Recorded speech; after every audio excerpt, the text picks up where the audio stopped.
reviens sur la problématique du possible et de la morale qui fait que ce qui est possible n'est pas forcément à faire. Ce qui est nécessaire n'est pas forcément suffisant. Prenons un cas extrême, un automobiliste qui voit un piéton passer en dehors des clous, pas au feu vert, etc. Est-ce qu'il va l'écraser? Il peut, techniquement, il peut le faire, et même juridiquement, quelque part, il pourrait le faire. Et dans certains pays, les gens sont tentés de le faire.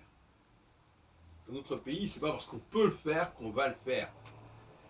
En France, généralement, on passe devant une voiture, il ne va pas vous écraser parce qu'il est dans son droit, et que techniquement, il pourrait le faire. Donc, voyez-vous, les choses ne sont pas si simples que ça.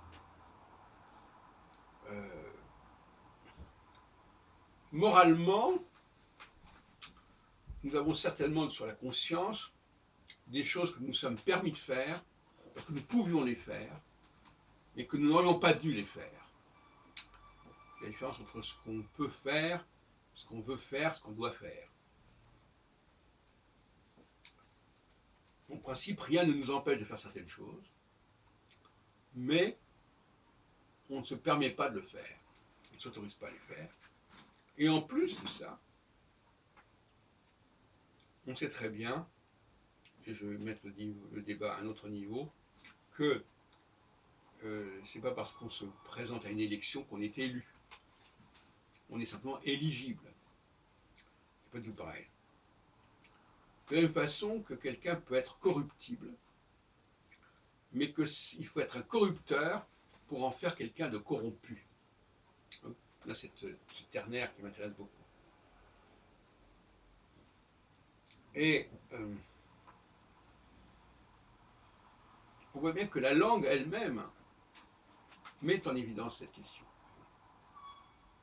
L'utilisation des suffixes en ABLE, en IBLE, c'est ce qui est possible de faire. Les suffixes en EUR ou en ANT, c'est ce qui va permettre de faire la chose.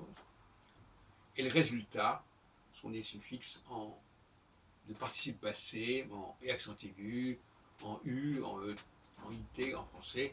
Dans d'autres langues, c'est ado, par exemple, encantado, etc.